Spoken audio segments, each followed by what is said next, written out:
नमस्कार विद्यार्थी मित्रांनो, अभ्यासासाठी आपल्या यूट्यूब चॅनलवरती आपलं स्वागत आहे। आज दिनांक 11 ऑक्टोबर 2025। चला तर मग पाहूयात आजच्या चालू घडामोडी। तर विद्यार्थी मित्रांनो, व्हिडिओ पहिल्यापासून शेवटपर्यंत पाहण्याचा प्रयत्न करा। अतिशय महत्त्वाचे आणि निवडक प्रश्न असणार आहेत जे की तुम्हाला कोणत्याही स्पर्धा परीक्षेमध्ये डायरेक्ट विचारले जाऊ शकतात। तर बघा, आजचा पहिला प्रश्न आहे, रसायनशास्त्राच्या क्षेत्रामध्ये 2025चा नोबेल पुरस्कार कोणाला देण्यात आला? तर याचं उत्तर असणार आहे ऑप्शन डी, वरीलपैकी सर्व। म्हणजेच सुसुमो कितागावा, रिचर्ड रॉबसन आणि उमर एम यागी या तिघांनाही रसायनशास्त्राचा म्हणजेच केमिस्ट्रीचा 2025चा नोबेल पुरस्कार देण्यात आला आहे। तर अतिशय महत्त्वाचा प्रश्न आहे। तर याबद्दल थोडक्यात माहिती बघूयात आपण। सुसुमो कितागावा हे जपानचे आहेत, रिचर्ड रॉबसन हे UK आणि ऑस्ट्रेलियाचे आहेत, या दोन देशाचे नागरिकत्व त्यांच्याकडे आहे। उमर एम यागी हे जॉर्डन आणि इतर देशांचे त्यांच्याकडे नागरिकत्व आहे। ओके, तर बघा, पुरस्कार देण्यामागचे कारण आपण बघूयात। या तिन्ही वैज्ञानिकांना मेटल ऑर्गॅनिक फ्रेमवर्क्स या नावाने ओळखल्या जाणाऱ्या नवीन प्रकारच्या पदार्थाच्या निर्मितीसाठी नोबेल पुरस्कार देण्यात आला आहे। तर MOFs म्हणजे काय ते पाहूयात आपण। मेटल ऑर्गॅनिक फ्रेमवर्क्स म्हणजे धातू आणि सेंद्रिय संयुगे यांच्या जाळ्यासारख्या रचना ज्यामध्ये अतिशय सूक्ष्म छिद्रे असतात। ही रचना पदार्थांना गॅस, वायू, पाणी किंवा इतर रेणू शोषून घेण्यासाठी प्रचंड क्षमता देते। ओके, तर हे यामागचे कारण आहे। तर बघा, नोबेल पुरस्काराबद्दल थोडक्यात माहिती बघूयात आपण। याचे स्थापक होते अल्फ्रेड नोबेल, जे की स्वीडिश शास्त्रज्ञ होते। याची स्थापना झाली होती 1895 साली। याचे पहिले वितरण झाले 1901 साली। ओके, आणि पुरस्कार देणारी संस्था आहे नोबेल फाउंडेशन, स्टॉकहोम, स्वीडन। कोणकोणते क्षेत्रामध्ये नोबेल पुरस्कार दिला जातो ते आपण बघूयात थोडक्यामध्ये। हा पुरस्कार भौतिकशास्त्र, रसायनशास्त्र, शरीरशास्त्र किंवा वैद्यकशास्त्र, साहित्य, शांती आणि 6वा आहे अर्थशास्त्र। या 6 क्षेत्रामध्ये हा पुरस्कार दिला जातो। आणि अर्थशास्त्राचा जो पुरस्कार आहे तो 1969 पासून सुरू झाला आहे आणि स्वीडिश बँकेच्या योगदानामधून हा दिला जातो। तर बघा, नोबेल शांती पुरस्कार हा पुरस्कार नॉर्वेच्या ऑस्लो शहरामध्ये दिला जातो। बाकी सर्व पुरस्कार स्वीडनच्या स्टॉकहोम येथे दिले जातात। ओके, ही माहिती तुम्ही लक्षात ठेवा। पुढचा प्रश्न बघा, खालीलपैकी कोणते शहर BWFच्या जागतिक ज्युनियर चॅम्पियनशिप 2025चे आयोजन करणार आहे? याचं उत्तर आहे ऑप्शन बी, गुवाहाटी, आसाम।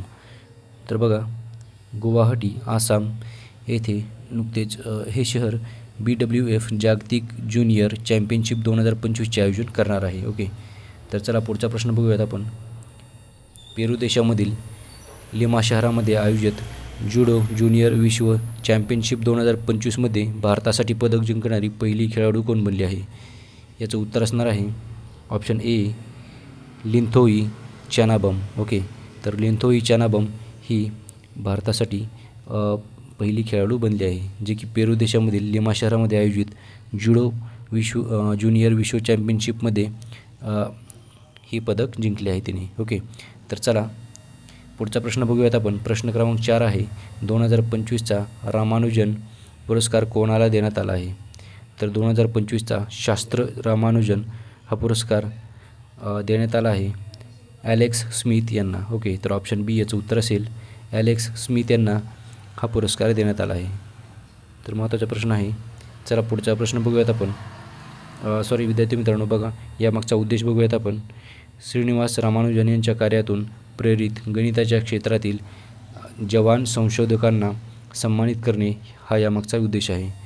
आणि पुरस्कार देणारी संस्था आहे 17 युनिव्हर्सिटी, तामिळनाडू, भारत। ओके, चला बघा, पुढचा प्रश्न बघूयात आपण।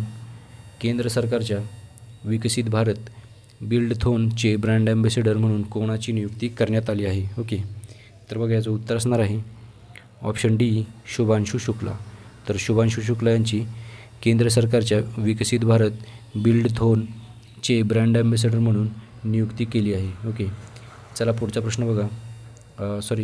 यामागचा उद्देश बघूयात आपण।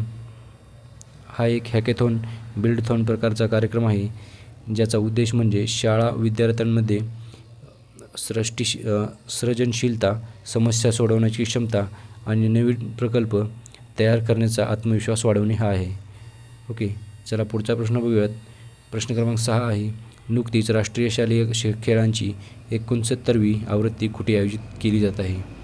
याचं उत्तर आहे ऑप्शन डी, जम्मू आणि काश्मीर.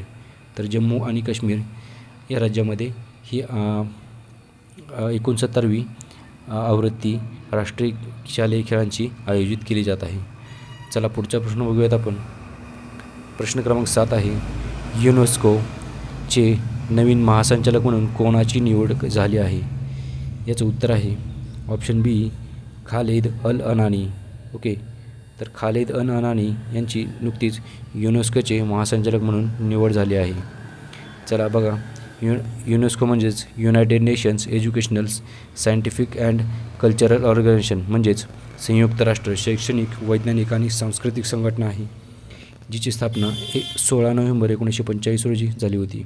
मुख्यालय आहे पॅरिस, फ्रान्स या देशामध्ये, आणि सदस्य देश आहेत 194 देश. ओके, चला पुढचा प्रश्न बघूयात आपण. ऑक्टोबर 2025मध्ये भारतातील पहिली चित्ता सफारी कोणत्या राष्ट्रीय उद्यानामध्ये सुरू झाली आहे?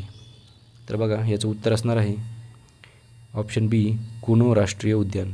तर कुनो राष्ट्रीय उद्यान यामध्ये पहिली चित्ता सफारी सुरू झाली आहे. ओके, तर चला पुढचा प्रश्न बघूयात आपण. प्रश्न क्रमांक 9 आहे, ऑक्टोबर 2025मध्ये केंद्र सरकारने भारतामध्ये उंटाच्या कमी होणाऱ्या लोकसंख्येला रोखण्यासाठी कोणता कार्यक्रम सुरू केला आहे?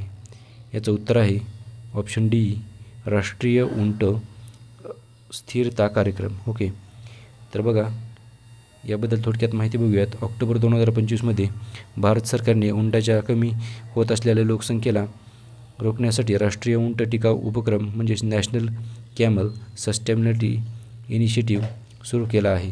हा उपक्रम केंद्रीय मत्स्यपालन, पशुपालन आणि दुग्ध व्यवसाय मंत्रालयाने सुरू केला आहे, ज्यामध्ये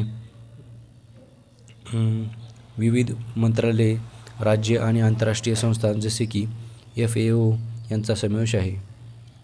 तर चला विद्यार्थी मित्रांनो, पुढचा प्रश्न बघूयात आपण. आजचा शेवटचा प्रश्न आहे, ऑक्टोबर 2025मध्ये मादागास्कर या देशाचे नवीन पंतप्रधान म्हणून कोणाची नियुक्ती झाली आहे?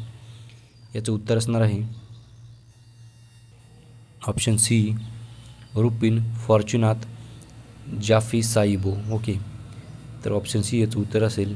ओके, तर विद्यार्थी मित्रांनो बघा, मादागास्कर या देशाचे हे नवीन पंतप्रधान झाले आहेत. ओके, ज्यांचं नाव आहे रुपिन फॉर्च्युनात जाफिसाइबो. ओके, तर बघा, मादागास्कर देशाची राजधानी आहे अँटानानारिओ, याचे चलन आहे मादागास्कर अरिअरी. ओके, ती ही माहिती लक्षात ठेवा. विद्यार्थी मित्रांनो, भेटूयात आपण उद्याच्या व्हिडिओमध्ये. धन्यवाद.